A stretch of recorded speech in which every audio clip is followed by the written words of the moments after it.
Imagine you get a call from one of your parents. And if neither of your parents are alive, imagine finding and opening a letter you hadn't seen till that moment.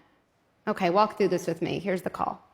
Hey, I know this sounds out of the blue, but I've been thinking a lot about your childhood.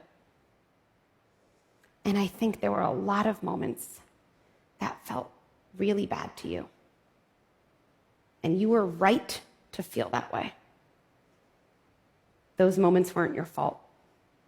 They were times when I was struggling, and if I could have gone back, I would have stepped aside. I would have calmed myself down and then found you to help you with whatever you were struggling with. I'm sorry. And if you're ever willing to talk to me about any of those moments, I'll listen. I won't listen to have a rebuttal. I'll listen to understand. I love you. I don't know many adults who don't have a fairly visceral reaction to that exercise. I often hear, "Why am I crying?" Or, "Listen, that wouldn't change everything." But it might change some things. So if that imagined exercise had an impact on you, imagine the impact an actual repair will have on your child.